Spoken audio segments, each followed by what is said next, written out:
Welcome, Dr. James Beckett, Sports Card Insights, a special excerpt outtake episode. I was on with Bernard Nomberg, attorney from Birmingham, who co-moderates a Facebook Live group. I was on, had some fun with that, answered some questions, and here's just a brief excerpt of that. Thanks sponsors, Topps, Panini, Upper Deck, Heritage Auctions, Huggins Scott Auctions, Mike Stadium Sports Cards, Burbank Sports Cards, ComC.com, and Beckett Media, Beckett Rating, Beckett Authentication. So thanks, Bernard, and thanks, participants. Here it is.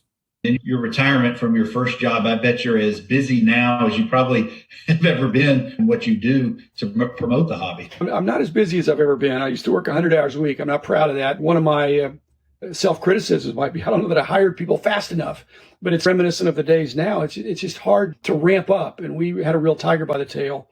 And I burned a lot of midnight oil. And so I am not working as hard as I used to. I do have margin in my life. I do have a good life. I'm very blessed to enjoy the hobby without pressure. I don't have a payroll. The deadline is to have an episode tomorrow. And I've got to tell you, Bernard, I've already got it. I'm not going to stay up after this and do another episode. The episode's in the can. It'll be automatically released. Do you have a PC or have you gotten out of that? Where are you with your hobby these days?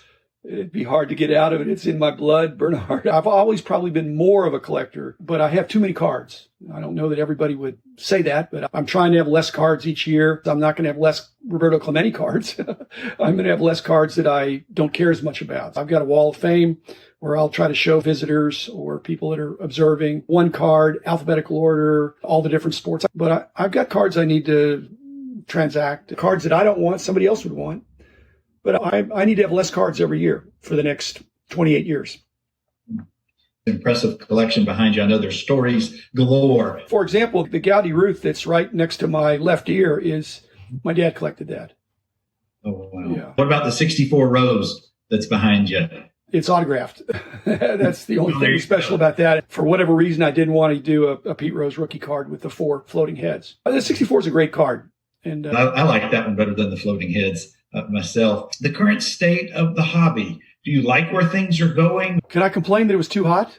That doesn't seem fair. It probably was too hot, and we're seeing things cool down a little bit, and that's probably healthy. What we don't want, I don't think, are wild swings. People that have been in the hobby for a long time, they're not used to these wild swings where things double overnight and then drop back the next night or the next month. I'd like to see a more orderly progression where people are collecting and things are being appreciated and increasing in value a little bit, but I'm not in charge anymore. There have been a lot of new people come in and they've made a run on certain rookie cards and glamour cards. Some have a lot of money to where whatever the price used to be, they're willing to pay more. Those days may be slowing down now. For example, in an auction, an 86 Fleer Jordan goes for almost $800,000. Fast forward to just this past month, when it went for maybe a fourth of that. But it was such a shockingly difference from just a few months back. I know that's in part what you're talking about, but it can be scary for people who have higher end collections, who are not just collecting for the sake of collecting, but it's an investment for them. That's where I have a little bit of a conflict. A lot of people do who've been in the hobby for a while. If I have cards in my PC, frankly, I don't care what the cost or values are. They're cards that mean something to me. Each person makes their own decisions. But for the Michael Jordan rookie card, there were people that thought like you, that all of a sudden they saw that $738,000 at auction for Golden for that card. And they thought, hey, I got one of those. So they either had them graded or they were already graded and they put them up for auction. And all of a sudden enough people were doing that the price came down to in the 200s. Okay. Still a lot of money for a card that's not scarce. I would challenge any listeners to come up with this. I'm not aware in the history of the hobby that I've heard of anybody who ever lost $500,000 on a card without being fleeced. If they would have bought at the peak and then sold, they would have lost $500,000. I've heard a lot of people making $500,000 by buying a Wagner and then selling it for more, but I've never heard of any one card losing that much value. So the question has to be, was the value really 738 ever or just for an instant? The veteran collectors would say, wow, that's pretty pricey. But somebody, if they bought at the peak and sold at the trough, they lost $500,000. Maybe one of the reasons why the leagues and the players in the various sports have decided to have only one licensee per sport. I believe there's an optimal amount of complexity in the hobby. What you pointed out is that it's over the line. And when you've got so many different rookie cards, people are going to throw their hands up and say it's too confusing, or they're going to get taken advantage of. Yeah, I think the complexity needs to be dialed back in to where people can get their arms around it better. We're on the eve-ish of the National. Is this an annual event that you look forward to, or is it becoming a bit of a, oh, we got to go do this again mindset? I know you have lots of responsibilities that week, or at least historically you have. I used to have a lot. I was overscheduled. I had meetings all throughout the day and the evening and all that stuff. And that was still fun because I'm mainly meeting with hobbyists or people in the industry. And one of the reasons the greatest hobby is because there's some great people in it.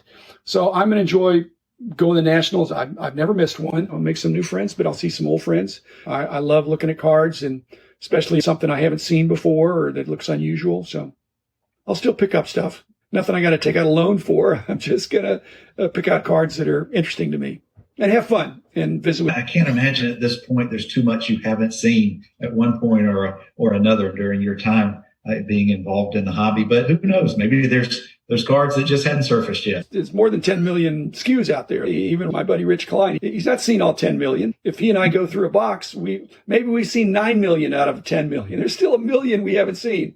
When we see something unusual we haven't seen, we think, hey, that's interesting. If it's extra expensive, I don't have to have it. But if it's a reasonable price, something that looks interesting, I'll put it in my pile. How are the younger generations absorbing that to keep the hobby as strong as we all hope it is into the future? I think the younger generation is different than Rich and me, if I can put the two of us in a category. We really tried to learn and have a body of knowledge that we had recall for. I think that the newer generations are more interested in just in time and being able to find the information. They want to know where it is so they can access it. One of the problems with that is that you don't really know it, but you know how to find out. Whereas Rich, he just knows a lot of things. If you ask him, he doesn't have to look it up. That's one of the reasons he was so valuable in our company. He just knew it. I know a lot of things too. If you're having to look everything up, it's a different approach. That's why a lot of the newer and younger collectors, especially ones with deeper pockets, they're not encyclopedic. They basically have a list of players or sets that they aggressively go after. Now, they know that really well. Rich kind of knows what's in the almanacs. I know what's in the almanacs. I don't think the young people are doing that. They're more interested in the high-end, high-demand cards. Rich and I are looking for things that we wouldn't see. Most of the newer collectors are looking for things that they expect to see, and then they want to get a good deal on it, and they're hoping it goes up. Hope for the hobby's sake, there are some interns or some younger people in the hobby who are able to just be around the two of y'all and the others who have so much knowledge to share. Rich says that at your content creator dinner at the last Dallas show, there were many younger hobbyists, and by osmosis, many of the things discussed are going to be part of their knowledge and skill set going forward. He was amazed at their knowledge and how much they truly understood. Did you get that impression from some of the... They're very quick studies. They're very sharp. They're very perceptive. But Rich and I had a desire to be encyclopedic. I don't see that. I think it's too overwhelming. So I think the hobby has gotten very expensive and very specialized. So these younger, they're expert, but they're in their lane. And Rich and I had many lanes, and I don't think people are trying to do that anymore. For example, with my podcast, I don't think they're interested in every episode. They're interested in episodes that sound like, hey, that's something I'm interested in. So they're not looking for a liberal arts education, if you will. They want to major in their player, in their sport, in their period of where they collect. They go really deep, and they go very heavy into that. That may be reflective of how society is in the younger generation as a whole, because just by picking up their phone, they can find most anything that they want in databases and apps, etc. It may be that they don't have to carry around all the books with the information in the past. One of the terms I've heard of late, the slab junk era in comparison to the junk wax era. The concern that there are so many, for example, Zions, there's 20,000 graded tins of one particular card or whatever. Is there any credibility to that thought? A lot of people are saying it, so that's what people are thinking. But I don't look at it that way. I look at junk wax as being the wrong term, because we have found out in the last 9 months that if it's junk wax, quote unquote wax, it's not junk anymore. There are junk sets. There's junk commons from 89 Donruss that no one cares about. But if you have an unopened box, that box will have some demand because you're hoping to get a Griffey and grade it. Taking the same application to junk slabs, a 10 Zion or Luca or Griffey, I think is never going to be junk. Okay. However, an 89 Donruss Griffey 9 or an 8, now that might be a junk slab because you ought to be able to get a 10. But I don't think you can go too wrong by having a 10. If you open it right from the wax that's been sitting there, send it in, and you get an 8 because it's off-centered, then you just lost money. The grading fee was more than what it costs. So junk slabs mean things that are selling for less than what it costs to slab them. When that happens, people are not stupid. It's going to gradually work its way out. So it's a problem that's going to get resolved. Actually, PSA leading the way with doubling their prices overnight, but they're all raising their prices. And that's going to cause people to change their metric for what they grade. That's going to alleviate the problem to some degree because people are going to change their behavior of what they submit. Are you surprised to see as many grading companies come out offering their services? It seems there's close to a dozen of these companies. I don't know how many are going to make it, but is that surprising to you? There's so many companies? Not at all. If you do it right in volume, it's profitable. It's also more complicated than they think, but when they get in, they think that we could do this. They need to build their brand. They've got to have some reason why somebody's going to give them a shot. Even if you're just as good as the incumbents, it's still going to take some time to establish that reputation. But the demand is so great. Because social media has now become such the mainstay with the hobby, the good and the bad, how do companies stay out of that fray, that bad feeling that comes along with the hobby? Because it's too easy for people to be, I'll call them keyboard warriors. They just hide behind their account and try to just snipe at people. If it's just one person that has one opinion that's off the wall, that usually doesn't stick. But if it's one person that's voicing the concerns of several others and gains traction, we were really fortunate back in the day, in the 90s, let's say, 80s even. Without social media, we had the platform of several magazines coming out every month. When we were getting feedback at shows or through the mail or even email, we had a platform to be able to give a statement. Nowadays, you don't have that. Your statement needs to be on that same platform or venue where the person that's attacking you, you've got to tell your story. Even then, not everybody's going to read it and see it. We had one place where the next month we could put out a magazine and put it in the owner's box or feature our statement that here's our position on this. We had a strong market share, obviously, so we weren't hiding from things. But now it's whack-a-mole sometimes. The other thing is you're responding to things that you're an attorney, that have a false premise. Once you take that false premise and run with it, you say, oh, your premise is false. So everything that comes from that is something. These things take a life of their own.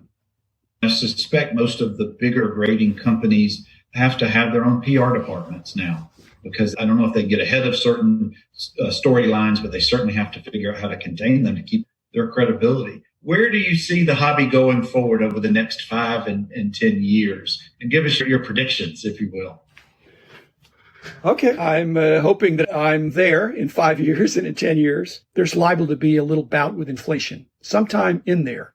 That generally bodes well for collectibles, tangibles, things like that. So I think that's in our favor. Interest rates won't always be low. Collecting passion. There's a number of people that have a collecting gene. A lot of the most passionate collectors are in their 30s and 40s. In 10 years, they're going to be in their 40s and 50s. I don't think they're going to bail if they've been having a good experience. They're going to be more new players and new celebrities, new stars, as well as LeBron will be retired, just like Michael Jordan was. But Luca may be going strong. Trae Young may be going strong. My concern is I don't want the hobby to be so hot that it's too hot. If it's doing well and people are enjoying it, like I say, I'm not a get-rich-quick guy. I'm in it for the duration. In the next 10 years, there are going to be further ups and downs. But surely I'm hoping that it's going to be more up in 5 or 10 years than it is now. But is that going to be 10% a year, 5% a year, 2% a year? Is it going to be up 1 year, down 1 year, up 1 year, down 1 year? I don't know that, other than I still think there's going to be a lot to enjoy about the industry.